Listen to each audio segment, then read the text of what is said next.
Thank you very much, Mr. Fisher. As indigenous peoples of the United States, American Indians, Alaska Natives, and Native Hawaiians were subject to the same cruel intent of federal assimilation policies and practices, and they continue to share in the impact and lasting inequities of the federal government's centuries-long drive to try to erase Native cultures. We must do all we can to right this wrong. The Department of the Interior's report, S-2907, and Congress's long-term investment in the Native American language revitalization efforts are important steps to moving the reconciliation process forward. But we must work hand in hand with the impacted communities and the families, and that is why today's hearing will focus on Native perspectives as a guide for the federal government's path toward achieving truth and reconciliation, not in the abstract, but in a meaningful and real way. Our approach must also be respectful of survivors, their families, and their communities.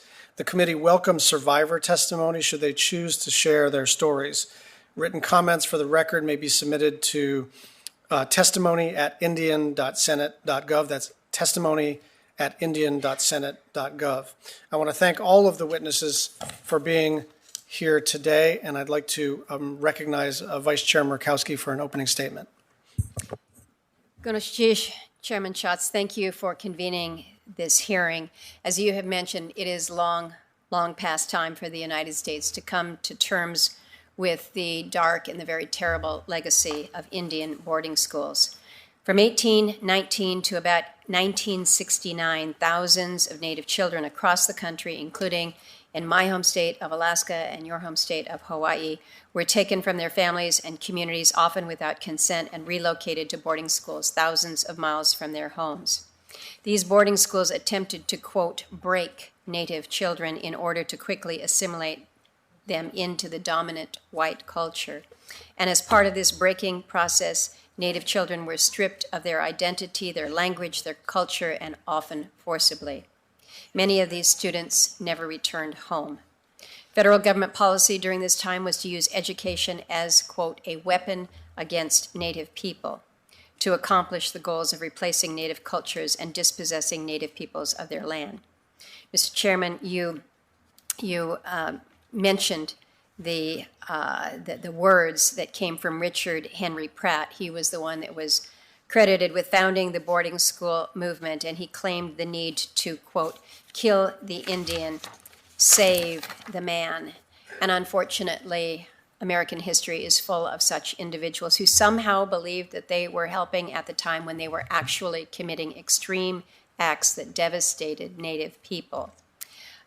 We so appreciate that we have in front of us now the first volume on the Federal Indian Boarding School Initiative Investigative Report.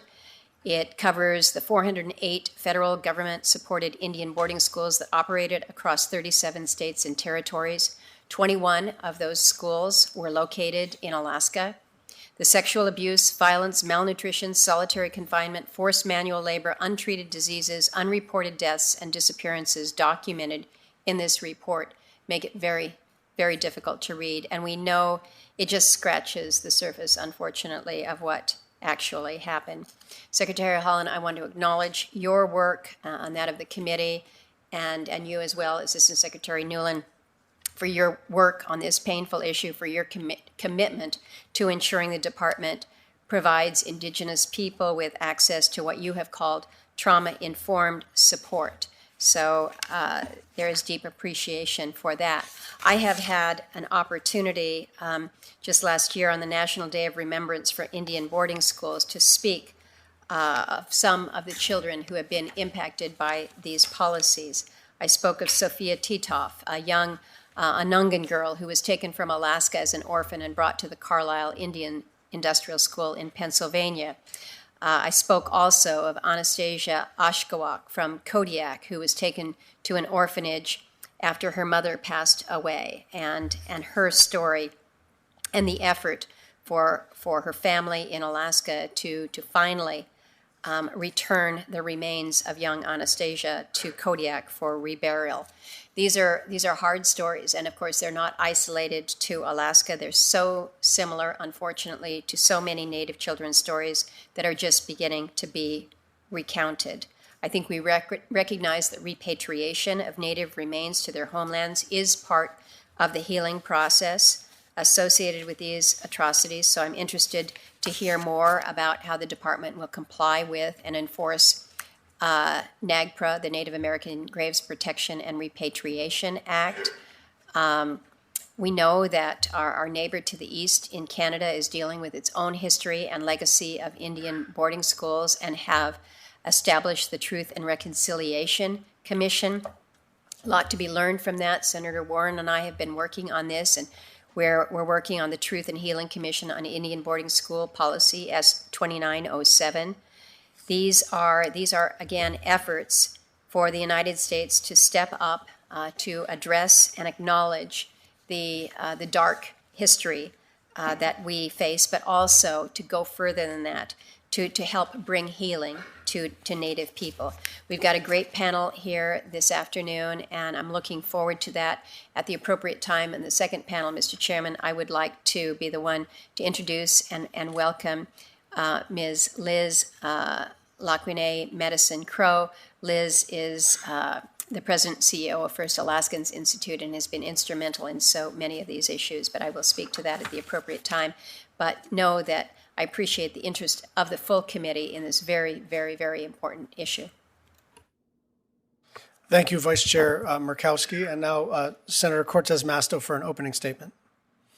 Thank you. Thank you, Chairman Schatz and Vice Chair Murkowski, for holding this important hearing. I want to welcome Secretary Haaland, Assistant Secretary Newland for joining us here. This hearing cannot be more relevant for our tribal communities in Nevada. I want to take a moment to highlight the recent work done in our state, the opening of the Stewart Indian School Cultural Center and Museum. Not far from the Nevada state capital of Carson City sits the Stewart Indian School. It was opened by the federal government from 1890 to 1980, one of 3 such schools in Nevada. The Stewart Indian School opened with the stated purpose of addressing indigenous education. In reality, the school is meant to erase Native culture and identity. Today, we have learned that thousands of students who are enrolled at the Stewart School were forced to forget their languages and were often prevented from seeing family members. Alumni that I have talked to have recalled being kidnapped by government officials and taken to the school where their hair was cut off by school staff. Letters from the school's archives make it clear that families were not informed when their children were sick or had even passed away. In fact, nearly 100 unmarked graves have been identified in the school cemetery. These stories show only a sliver of the cruelty and abuse that Native children had at the Stewart Indian School and what they endured. But they highlight how important it is for us to continue to learn more about this painful chapter in our history and to give space for acknowledgement and for healing. I commend the alumni and their descendants, as well as the Native Indian Cultural Commission, for their hard work in opening this cultural center and dedication to working in partnership with Interior on the Secretary's Federal Indian Boarding School Initiative. I look forward to hearing the testimony today on this important issue. I thank each and every one of you for being here. And again, Mr. Chairman, thank you. Thank you, Senator Cortez Masto. Senator Lujan. Mr. Chairman, thank you very much. Vice Chair Murkowski, thank you both for holding this important hearing today to examine the legacy of federal Indian boarding school policies and to support legislation that moves us in the right direction. I also want to say thank you and welcome to our friend, Secretary Deb Haaland. It's an honor to call her a friend and a mentor and to see the tremendous work that you are doing. I will be forever moved by you, Deb. I also want to welcome some students from New Mexico that I had the honor of meeting with earlier, and I believe the Secretary did as well, from the Santa Fe Indian School and Princeton University's Summer Policy Academy.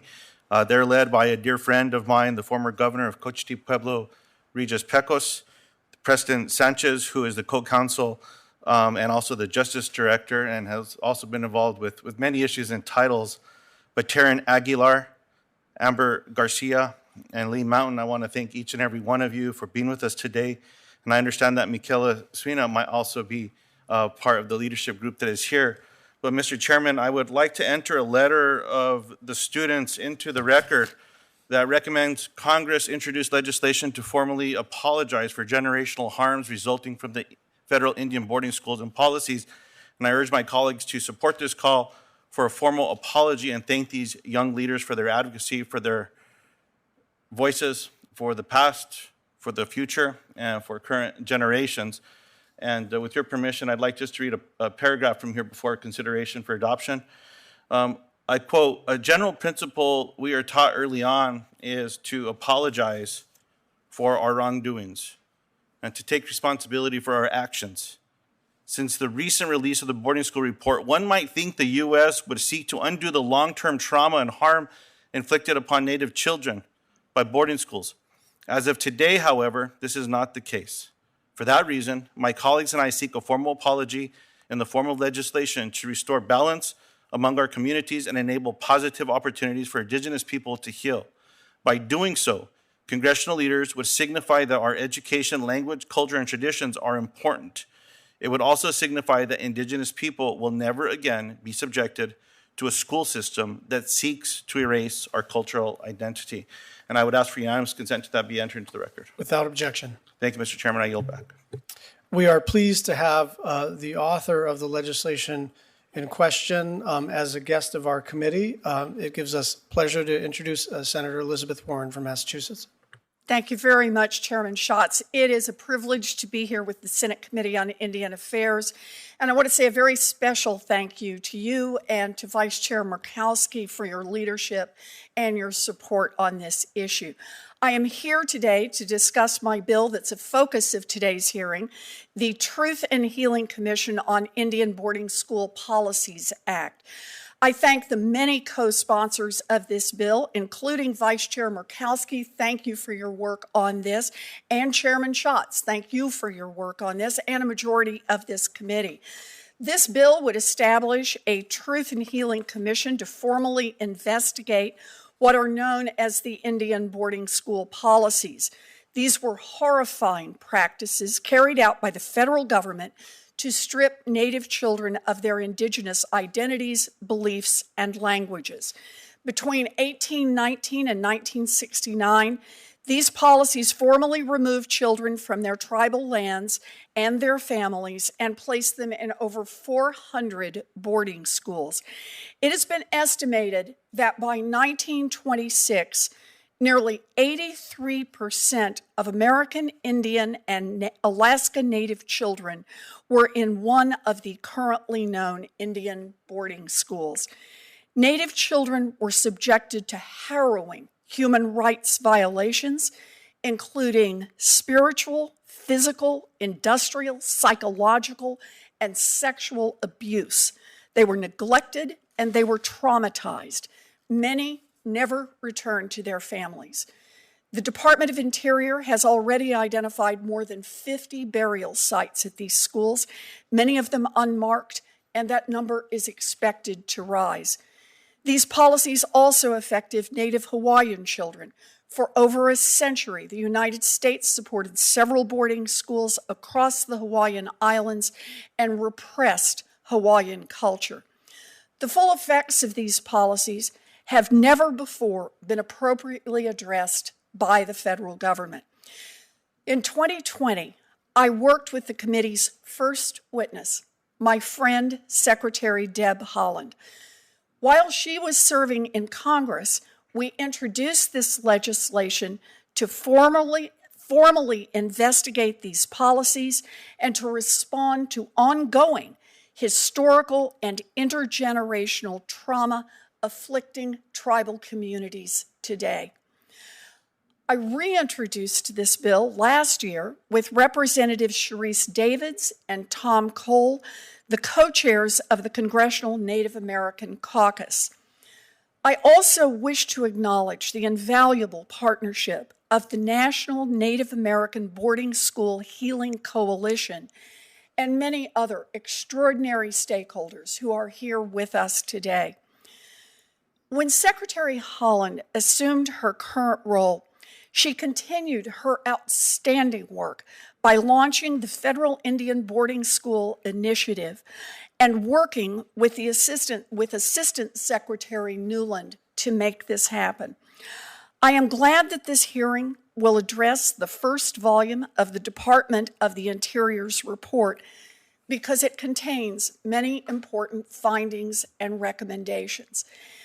In particular, I would like to highlight the report's conclusion that, quote, the federal government has not provided a forum or opportunity for survivors or descendants of survivors of federal Indian boarding schools or their families to voluntarily detail their experiences in the federal Indian boarding school system, end quote. My legislation would address this gap by establishing a commission that would have 5 years to formally investigate boarding schools and to document their enduring impacts. The commission would hold culturally respectful and meaningful hearings for victims, for survivors, and for other community members to share their stories. Throughout the process, the commission would develop recommendations for the federal government to acknowledge and to heal trauma caused by these policies, including the establishment of a support hotline for survivors and for affected communities. This work will be painful, but it is long overdue. To the witnesses and the survivors who are sharing their experiences and the impact of these policies, thank you. Thank you for being here. Thank you for raising your voices. Your voices are vital to this undertaking. I look forward to working with the committee to advance this legislation and to address the disgraceful legacy of the Indian boarding school policies. Thank you again, Mr. Chairman, for inviting me to be with you today. Thank you very much. We'll now move to our first panel, and we are pleased to have the Honorable Deb Haaland, the Secretary of the Department of Interior, accompanied by the Assistant Secretary, the Honorable Brian Newland. As you know, Madam Secretary, your full testimony will be made part of the official hearing record. Please keep your statement to no more than 5 minutes so that members may have time for questions. And for the information of the audience, there are a couple of ongoing votes on the floor, so you'll see members shuffling in and out of this room, but not for a lack of interest, but just because we have to cast a couple of votes. Secretary Haaland, please proceed.